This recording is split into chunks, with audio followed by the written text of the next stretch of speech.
Hello and welcome to Unstress. I'm Dr Ron Ehrlich. Heart disease, still the number one killer and closely followed by cancer. Well, today we're going to get some great advice on both those and much more. My guest today is Dr Jason Kaplan, who specialises in sports cardiology, integrative and preventative cardiology. Jason studied medicine at UNSW and graduated with honours. He went on to study internal medicine and then went on to complete additional advanced training in medical oncology and pharmacology before finally doing adult cardiology. But of course, learning never ends. The more you learn, the more you realise you need to learn. It's what makes healthcare and, in fact, life so interesting. But as you'll hear, Jason then went on to take a more holistic, integrative approach to patient care, particularly those with multiple medical issues. I hope you enjoyed this conversation I had with Dr. Jason Kaplan. Welcome to the show, Jason. Thank you, Ron. Jason, you are a cardiologist and doctors have a very, very long journey at the best of times and specialists even longer. Can you give our listener a little bit of background as to your own journey to this point in time? Sure.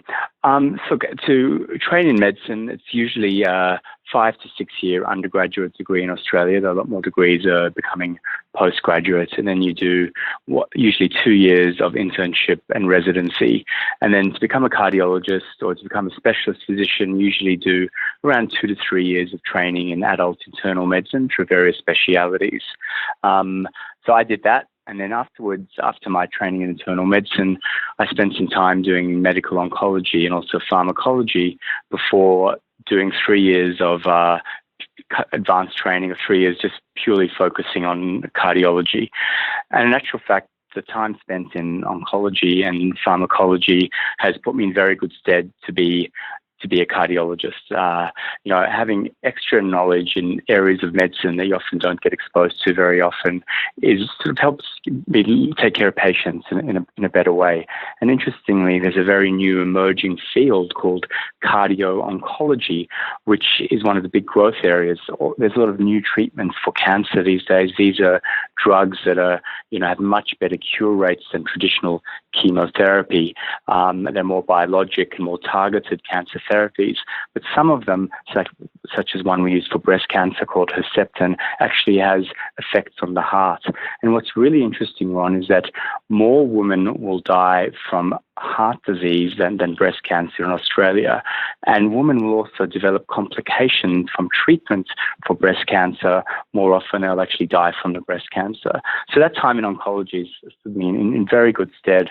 And extra experience in pharmacology, we use through all different fields of medicine, and in cardiology, we use a lot of drugs to treat heart disease. And it was a very helpful time spending time in that area. Gosh, you've really covered the two big ones there, haven't you? I mean, heart disease and cancer are the two big killers. They're vying with each other. Is heart disease still number one? So they are the two biggest killers. And heart disease or coronary artery disease, cancer, and stroke are some of the three biggest, causes of death in Australia. And they share a lot of the same risk factors.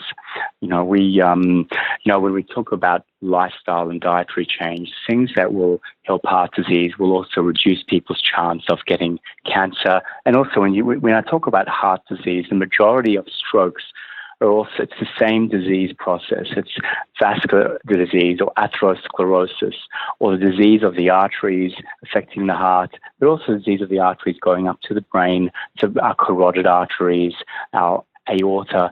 All of the same risk factors apply to all of the blood vessels.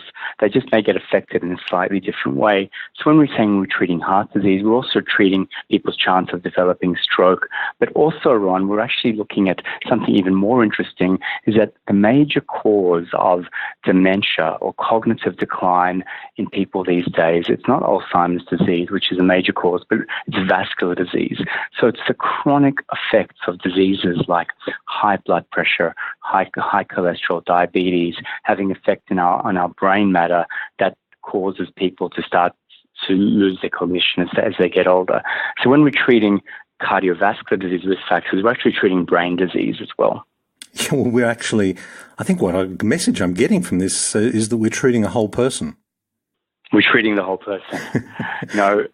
There's always a tendency when we become a specialist to just focus on the organ that you're dealing with and have a very sort of narrow focus. But you and I both know, as healthcare practitioners, there's this whole person in front of us. There's this whole person that has got other things going on in their life, and especially in this area where in modern medicine today, where lifestyle becomes so important. So what's going on? What's going on in terms of your diet? What about alcohol? Tell me about how much exercise you do, or what's your fitness program, or what's going on in your emotional world at the moment. How stressed are you? These are some of the things that I try, get from people, which has a major impact on their health. Well, I was going to ask you, but you've already, I think, just answered it, and that is, what does holistic mean to you? I think you've kind of nailed it there, and given, like, I'm just trying to add up all those years there, Jason. I mean, we're talking about 15 to 20 years of study, and you've talked about lifestyle medicine. What component of your official tuition in these institutions has been taken up with diet and lifestyle medicine? So, Ron, that is an excellent question. And in my formal medical training in medical school in 6 years, there were about 4 lectures on lifestyle medicine, 3 lectures on nutrition, and maybe one on exercise. We spend a lot of our medical training dealing with sick people. So I became, an expert at dealing with very sick patients in the hospital, and then doing cardiology training. You deal with very sick people who have heart attacks, who have heart failure. But actually, we spent very little time in thinking about lifestyle. And then I knew from when I finished my cardiology training that I was seeing people way too late in their disease course, that before they had their first heart attack, before they developed, bad heart failure, that we had to try to catch them early. And so I got into the area of cardiac prevention and became very interested in non-invasive ways, so ways that we can detect early signs of heart disease. And when you can detect early signs of heart disease early enough, lifestyle becomes very, very important in treating it. So my journey after 8 years as a consultant in cardiology has been learning about the different parts of lifestyle medicine. And it's really on-the-job training. We go to overseas conferences, which are a great way to connect with, some of the leaders. So I was fortunate enough last year at the American College of Cardiology to meet Dr. Kim Williams. Kim Williams was the ex-president of the American College of Cardiology. And what is amazing, Ron, is he's vegan. And he had a heart attack and a cardiac event, and then he turned vegan and has been the most amazing proponent for plant-based diet and nutrition over the last few years. And he goes around speaking to other cardiologists and other people about it. And then you might have heard of people like Dean Ornish, Sure. who's one of the world's most well-known preventative cardiologists. So there's opportunities to learn from these people, and I've tried to take the best of having had a chance to meet them and learn from them and integrate it into my practice. What I just want to go back a little bit, because you said something there about more targeted pharmaceutical solutions to cancer. And I guess that's interesting, because we've had a couple of shows more recently about cancer as a metabolic disease. What are the what are the targets now? I mean, it was kind of almost like a shotgun before, and it took down a lot of healthy tissue with it. What's changed? So look, you're right. It was a shotgun. So when I did my year, I did a year of oncology about over 10 years ago now. And at that stage, some of the newer agents were just starting to come out. But still, for the majority of cancers, people got very toxic chemotherapy that killed a lot of very healthy cells, killed blood cells, made people more susceptible to infection. And often combinations of these were were used and made people very sick. So I thought I was treating complications of chemotherapy for a lot of the time. Now we use what's called targeted therapies or biologics, and these often target a specific protein on the cell membrane or a specific part of the cancer cell unique to that individual that then allows a much more targeted therapy as opposed to wiping out a whole lot of normal cells and healthy cells to attack the disease cells.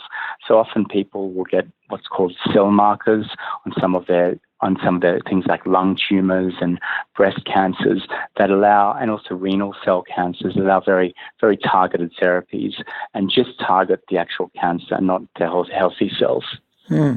Well, I guess that's really exciting to hear. There are some exciting developments there because it's such a huge problem. I don't think a single person listening to this podcast would not know somebody within 1 degree of separation from them who hasn't been affected. Everyone is affected by cancer, and I'm sure many people have also seen how sick some people can get with traditional chemotherapy. That's still used a lot today, but it's an exciting time, and it's an exciting time in the field.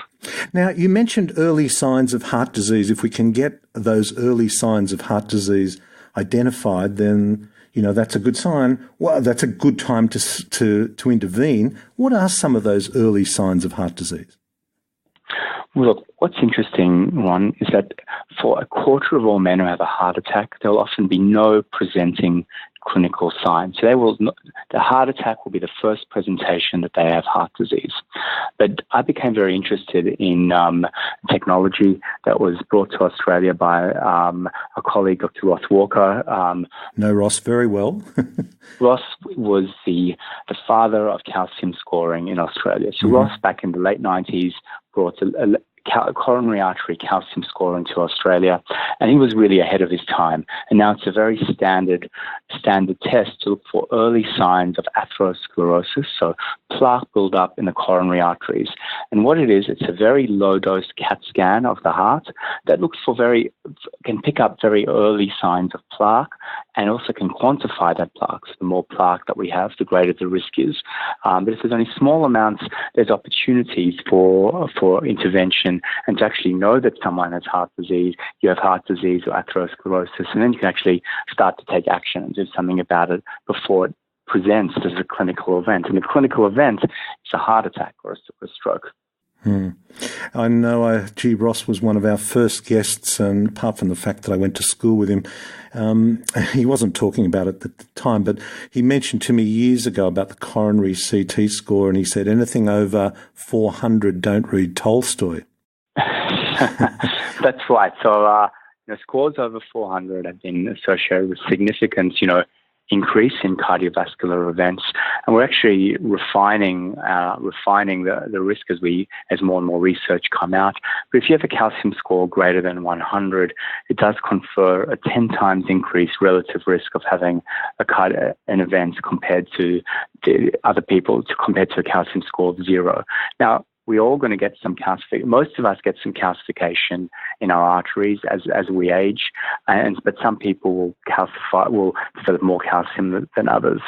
What is really fascinating, there was this wonderful study presented last year about the Chimani people from the Amazon jungle in South America. So these are a traditional tribe of hunter-gatherer peoples who live on a very simple diet of fairly, lean game, fruit and vegetables, overall fairly low-fat diet. This group of hunter-gatherers have the lowest incidence of coronary artery disease in the world. They went and did calcium scores on many members of the tribe, and they found that their arterial age and their calcium score on average was 27 years younger than the average Western person. Wow. Well, and tell me on that calcium score level, because at the back of my mind, and I don't want to shock my listeners or you with my score, but if you get up to, is it say 200 is 20 times more, 300, 30 times more? Does it go like that? Is there a linear? It's not quite as linear. But the higher it is, the greater the risk. It's not always a linear risk. Gee, I think I should go and lie down just as we speak. Okay, well, yeah. So coronary CT scores, only 25% of men have presenting signs. So that is a better screening tool. It's just, and then we've got more. We have slightly more sophisticated tests that allow us to actually look for any narrowings that may be present, and that's when something either like your stress tests or your stress echocardiograms may be helpful. Now, calcium scores should be used in any man over the age of 50. People get colorectal cancer checked, they get a fecal occult blood, and calcium. And for people that have primary care doctors and haven't had a calcium score, if you're a man over the age of 50, I'll be speaking to your doctor about getting a calcium score. The radiation dose is equivalent to about 5 chest X-rays. It takes about 2 minutes in a CT scanner to do, and it's a very powerful marker of a future cardiovascular event. And what are you saying to women then? Well, for women, as some of your listeners might know, that women develop coronary artery disease a little bit later in life. They seem to be protected. Most of them seem to be protected prior to menopause. So usually I'd recommend for women to get it around the time of menopause or just afterwards. What we are seeing also now is a trend in women that they're often presenting with heart disease later than men. But slowly, as women get to the age of sort of 70, their incidence of heart disease is almost equal to men. So is that when you would be recommending this? So for women, I recommend at the time of menopause to get a calcium score. Okay. So now, listen, it's interesting because for the last 30 or 40 years, of course, we've been told low fat is bad and cholesterol, the lower the better, is good, is the way to go. And yet we still find ourselves 40 years later with heart disease. What's the story? What's your take on cholesterol? How should we be concerned?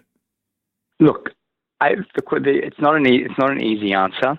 And for some people that, having lots of, bad cholesterol, and so that is often what's termed LDL, so it's a low density lipoprotein. But we're getting a little bit more sophisticated than that. What I would do for a lot of people is I would look at the type of cholesterol that people have, and there's certain types of cholesterol particles that are more likely to cause atherosclerosis or to cause plaque deposition in the arteries as opposed to others. So often more dangerous types of cholesterol are what's called small, dense LDL, and less dangerous, the lighter, fluffier LDL. So often when someone comes to me for an assessment, I will do what's called an LDL subfraction analysis and look at that type of cholesterol. Often we might do some other advanced lipid markers, such as apolipoprotein B, which is also or lipoprotein little a, which are also other markers that your cholesterol may be a little bit more dangerous for you. And it's different in every person. As a healthcare practitioner, that our bodies are so intricate and all of us are so different that a lot of us handle cholesterol very differently by the liver and how our body handles it. And interestingly, we're only just finding out at one important part that the gut may have, that the gut and the gut microbiome plays in this equation as well. Cholesterol is important for the synthesis of cells and hormones and cell walls. So having some cholesterol in our diet is absolutely essential. But for some people, having more of certain types of foods is going to be more dangerous. Now, we're not quite at that point of totally personalized medicine yet, though we are entering into that age very quickly. And I'll give you an example. Our gut produces an enzyme called TMAO. TMAO, people with high TMAO levels in their guts has been associated with significant coronary atherosclerosis. And TMAO is produced in our gut by the ingestion of choline. Choline is found in foods like eggs and meat and processed meats. And if you produce more TMAO, and if you have a lot of choline, you're going to produce more plaque in your arteries. And what's really interesting is that people that are vegan do not produce TMAO. So for some people, so the question is it demon or is it demon? The question is it bad or good? Well, it depends on what's going on in the individual. We all need some cholesterol, and certainly I don't think that the whole low-fat diet fad has shown to be the best thing for everyone, because that was going on in the 70s, the 80s, even most of the 90s, and yet we're still seeing a decent amount of heart disease. So that is not totally the answer. And certainly, there are plenty of good fats. The Preventative study, which was the largest diet intervention study ever done, with around 7,500 people, that looked at a Mediterranean-style diet with plenty of olive oil, plenty of fruit and vegetables, nut consumption, actually a fairly low consumption of meat. The reanalysis done 5 years later still shows the same results, that it showed a reduction in heart disease. And the people in the intervention arm were given 1 liter of olive oil to have a week. So they had plenty of good fats in their diet. Yeah. It's interesting you mentioned Kim Williams, who I hadn't heard of, but Dean Ornish I certainly have, and both are they're so big on making vegetables the basis of the diet, but there's another aspect to it that I'm sure the Chimani in the Amazon and the people in the Mediterranean also did, that wasn't related to their diet, and that was the level of emotional stress, which you touched on in your assessment. Look, I think, emotional stress and chronic stress is one of the biggest challenges that we face as a society today, and there's often a reason for the development of heart disease. There's this wonderful book called The Blue Zones. You might have heard about it, that looks at some of the world's longest living people and what are some of the key characteristics we can take from some of the world's longest living people, like people in Sardinia, or the Seventh-day Adventist communities in California, or some of the Okinawan communities in Japan. And one of the key things is a low that is shown in longevity in these people is a lower level of emotional stress, a slower paced lifestyle. They eat as communities. They live in multi-generational families. They take time out to rest a few days a week. All these things become, important. And we live in a city like Sydney, where we are. Sydney, the lifestyle is a very fast-paced city. How many of us actually take a day out, to rest and unhook ourselves from all the electronic media and the smartphones and all the stimulation, and actually really allow our bodies a chance to rest and connect with the ones around us? Yeah. It's a message that is a recurring theme on this podcast. Now, listen, I wanted to ask you about your association with the Blackmores Running Festival, which I know is coming up in September in Sydney. And another hat that you wear is a sports cardiologist. How does that differ from what you're seeing in your everyday cardiology practice? Look, I feel very honoured to be associated with the Blackmores Running Festival, and my interest in sports cardiology, which is a fairly new field in cardiology. What it involves is both the screening of people the screening of professional athletes. It also involves the assessment of athletes of all levels with different forms of heart disease, but also as well is looking at sort of normal people who are not professional athletes, are people who are interested in becoming more active and maybe at risk of heart disease. So as a sports cardiologist, we've been involved with screening of some of the professional soccer teams and rugby league teams and cricket teams, and also some of the Olympic athletes. And people who are at the outstanding level in sports, things like endurance athletes, their hearts are very different. Their hearts adapt in a certain way. So often the chamber size becomes bigger. People who are very fit have much slower heart rates. So for some people, their hearts may look quite abnormal, but it's normal for them. And often it can be very sports specific. So, for example, a rugby player's heart may look very different to an endurance runner's heart or a hockey player's heart. So it's also learning about some of the specific changes that may occur depending on the type of sport that someone plays. So this has been an interest of mine, in practice.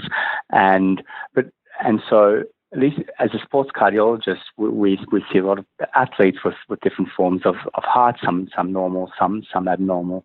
But the key message, I think, with the Blackmores Running Festival is that, exercise is one of the best ways that people can reduce their cardiovascular risk. And people just need to go out and get moving. I think one of the major problems in our society is that people just are not moving enough and not doing enough physical exercise.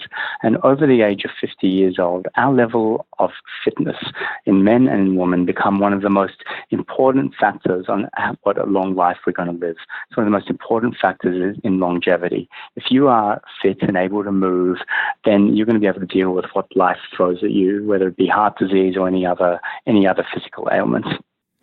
Yeah, and what do you think the minimum amount of exercise? Well, it's really, that's why I like you using the word moving, because people feel intimidated by the word exercise, but moving is a sort of, we can all move. What do you think? What should we be doing on a minimum level? So look, even on a minimum level, 20 minutes of moderate pace of a brisk walk has been shown to reduce our chance of having a heart attack by 25%. So I think most of us could find 20 minutes, in the day. And even if you couldn't do 20 minutes in one go, even if you broke it down into two 10-minute periods where you did a brisk walk or a light jog, less than 10 kilometers an hour. So this is not a fast run, and just to get moving. I encourage all of my patients to get a fitness tracker and to try get their 10,000 steps a day at a minimum. And you do not need a lot of exercise to make a significant difference. And I often get asked, Ron, about what is that specific type of exercise that is going to be better for my heart.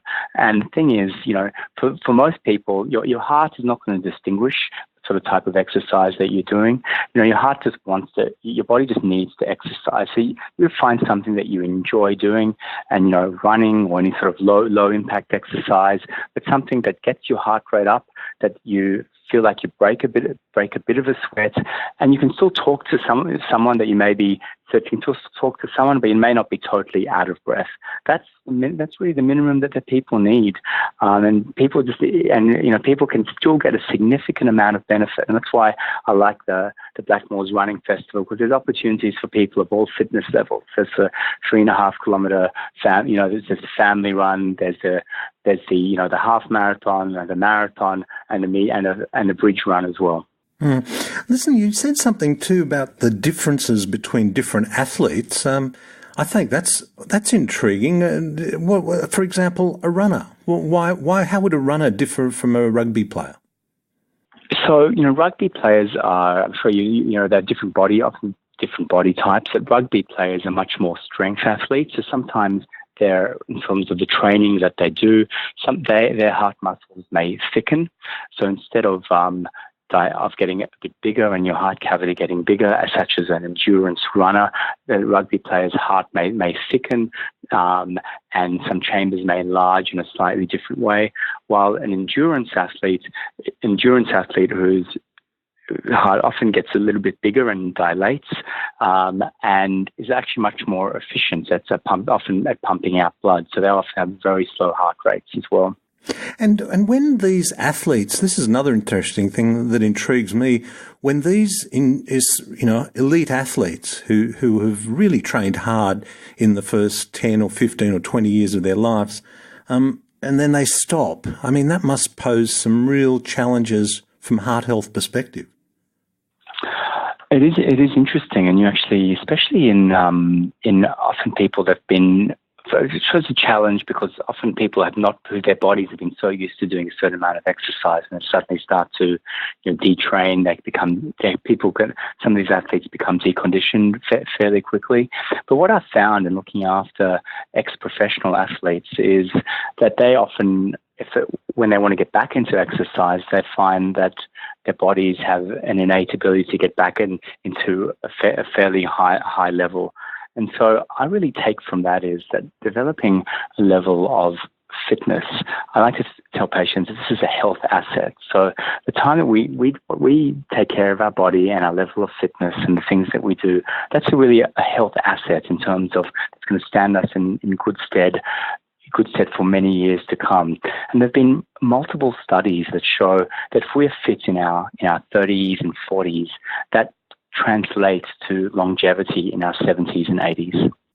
Okay, well, that's encouraging. Look, you may have already answered a lot of this, but if we wanted to leave our listener with 3 or 4 tips for wanting to prevent heart disease or just be healthy, well, you've covered some of them, but let's list them out for our listeners, just a couple of hints that you would give them. Well, number one, the message with the Blackmores Running Festival is to get moving. Make sure that most days that we do some sort of physical exercise and get moving, or at least at a minimum, get your 10,000 steps a day. And often I like to tell patients that it's good to vary the type of exercise as well. I have a lot of patients that are very interested in doing lots of high intensity exercise, but I also encourage them to do something a little bit slower like yoga or Tai Chi or Pilates as well, that involves some breathing and perhaps some meditation as well. I really think that, the nutrition or the food that we put into our body and how we feed ourselves makes a major difference. And the more and more we're finding that atherosclerosis or plaque buildup begins in our teenage years. So so all the food that we put in, and people have a lot of junk food, it's going to have effects on your body for many years to come. So choosing a whole food, plant-based diet is one of the best things that we can do. And, eat more plant-based foods is a significant way to improve our health. One of the things that I tell my patients is that, if you do eat a lot of red meat, think about substituting, a plant-based protein for 1 or 2 of your red meat-based meals in the course of the week. I think it's really important that we de-stress, that we connect with the people around us, and stress becomes a chronic problem, and we all need to be able to recognize it. If we can't recognize it, get people around us so we can take action before it has deleterious, effects in our body. One of the things I always tell people is that, we've had often people come to me with a lot of supplements, and they take a lot of medication, take a lot of supplements, and you can't, out-supplement or out-medicate yourself out of bad lifestyle choices. So the lifestyle choices we make form the building blocks of our health for many years to come, and they're the most important things to get in place for cardiovascular longevity. That's terrific. Listen, just finally, and taking a step back from your role as a cardiologist and just perhaps a personal observation for yourself, what do you think the biggest challenge is for people on their health journey in our modern world through their lives? Look, I think that there are 2 challenges. One is that we are bombarded by information. There is so much information coming at us, and as you know, like the body of medical knowledge has doubled or tripled since I was in medical school. And then making sense of the wide array of medical information that comes to us. And that's why I think what you do on this podcast and getting good knowledge out there to people is so important. I think it's challenging for people to actually make sense of all the new health knowledge. And I think people need to become educated about how we can assess a new piece of health knowledge that is coming our way. Where was the study published? What sort of a study was it? Was it done by? Is it published in a reliable journal or publication? So making sense of all this health knowledge. And the second part is how do we then integrate it into our lives? We all have such busy lives, and then actually finding the time to actually be able to do things that nourish us and that are good for our lifestyle. And one of the things that I found most beneficial, especially in my health journey, is about doing it as part of a community, that we're much more likely to exercise or to make healthy lifestyle choices if we're not just accountable to ourselves, but to a whole community of people. So whether we that's why I think a lot of group exercise classes are very attractive for people, where people can, learn to exercise together and also talk about some of the healthy life choices together as well. Jason, thank you so much for joining us today. Thank you, Ron. It's been an honor being on your show. Wow, we've covered some territory there. Our show notes are always worth a read. Now, in case you missed it, Jason referred to TMAO, trimethylamine N oxide.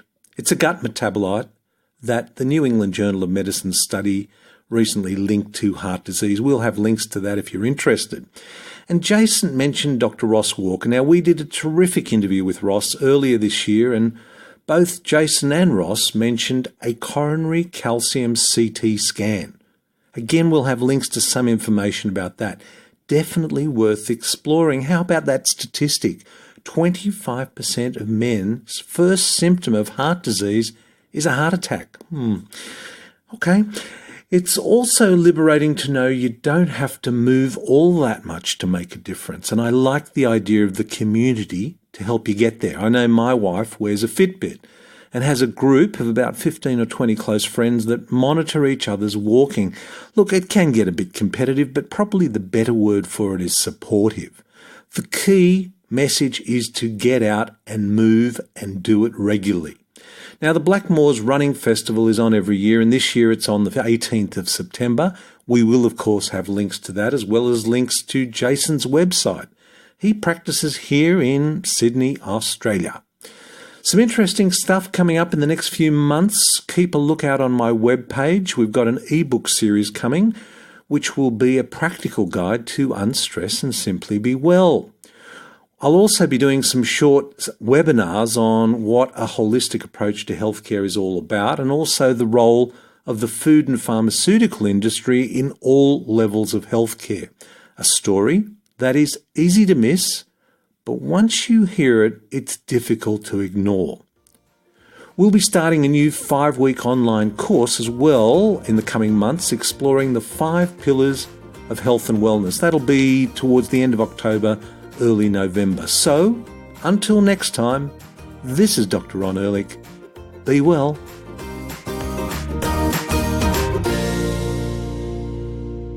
This podcast provides general information and discussion about medicine, health, and related subjects. The content is not intended and should not be construed as medical advice or as a substitute for care by a qualified medical practitioner. If you or any other person has a medical concern, he or she should consult with an appropriately qualified medical practitioner. Guests who speak in this podcast express their